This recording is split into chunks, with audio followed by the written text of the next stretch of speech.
Nako, pwede ba? Huwag ka mag-inarte. Di ba ang sabi, matindi nangyari kay tanda, malabo ng magising? So, you have to act normal.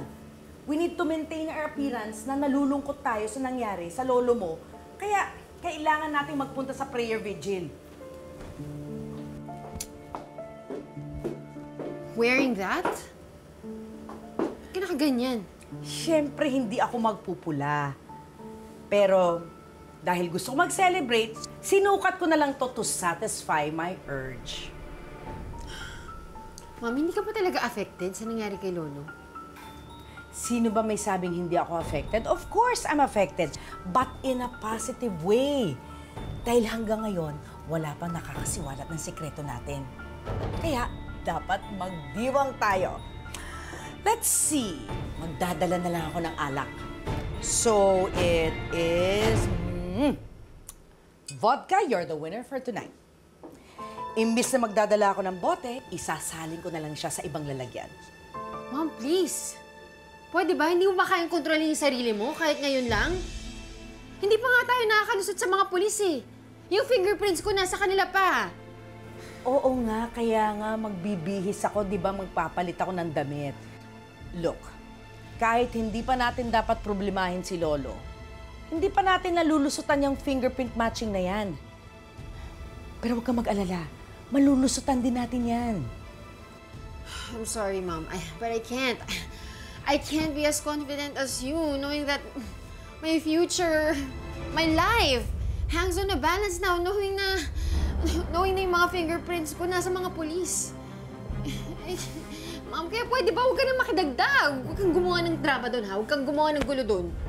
Zoe, I promise you, hindi ako manggugulo sa vigil, okay?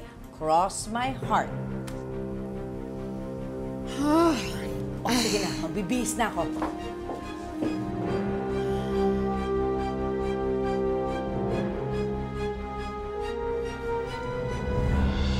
Maraming salamat at dinamayan niyo kami sa prayer vigil para kay Papa. So, kain muna kayo.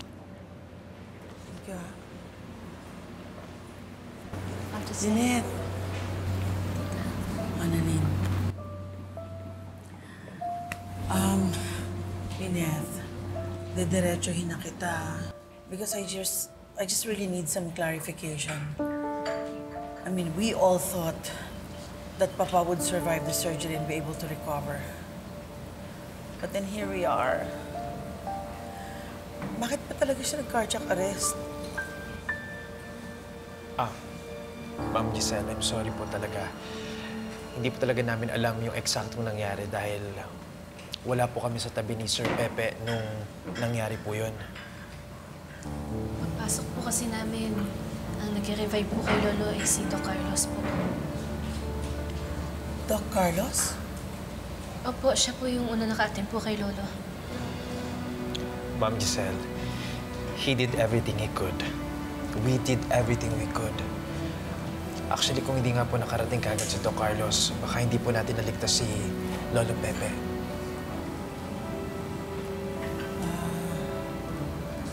Oo nga pala. Nasaan ba si Doc Carlos?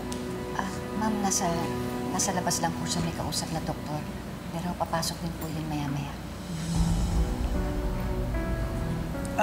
O sige, maiwan ko muna kayo, ha? Kain muna kayo.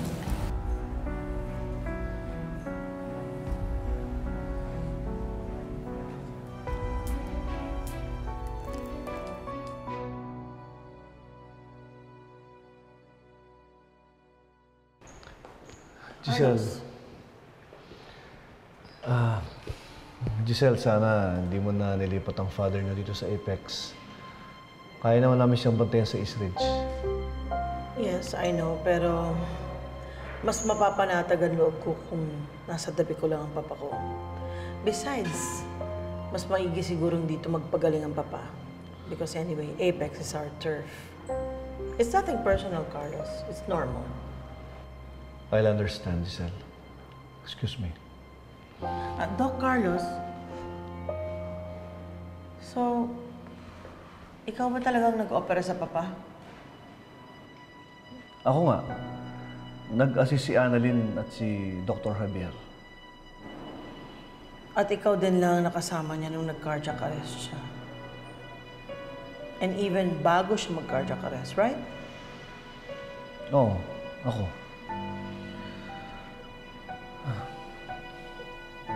Bakit, Giselle?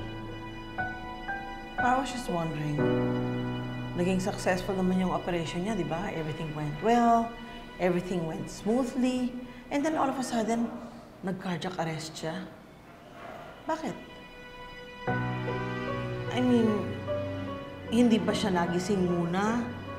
Hindi ka ba niya kinausap bago siya nag-agaw buhay? Wala ba siyang sinabi? Walang mensaheng iniwan? Nothing? Wala. Dahil hindi naging conscious ang tatay niyo.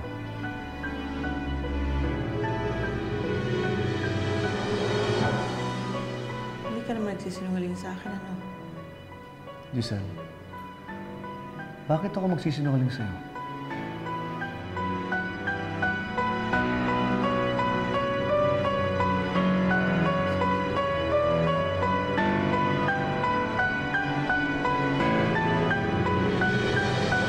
Nakakatrauma po talaga yung nangyari sa'yo. Kausapin mo po kaya si Doc Carlos. Sabi mo po sa kanya na mag-hire po kayo ng security guard sa bahay para di po kayo mag-isa. Para naman po makampante na po tayo, Nay. Alam mo, anak, magandang idea yan. Hayaan mo, babanggitin ko yan kay Carlos. Kung pwede lang po eh. Sana ako na lang po yung lagi niyong kasama sa bahay. Mga anak eh, kaso hindi pa namin napapaayos yung kwarto mo. Pero kukulitin ko ulit si Carlos para sa ganun. Kasama na tayo ulit sa bahay. Eh, ikaw, kamusta ka na? Nakapahinga ka na?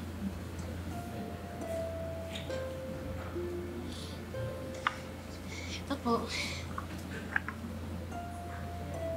Lagi ko pong pinagdarasal si Lolo na sana gumaling na po siya. Sana magising na po siya. Alam mo po, Nay, nung nawala po si Ninong Cromwell, wala po akong nagawa sa kanya. Iba nga po, hindi ko kinaya, tas nag-walk out po ako sa OR. Kaya simula po nun, nangako na po ako sa sarili ko na hindi na po mangyayari ulit yun. Kapag mahal ko na po sa buhay yung nangangailangan, hindi ko po sila susukuan. Kaya nga po sana kapag kinailangan po ako ni Lolo, kakayanin ko. Anak, kakayanin mo yan. Sigurado.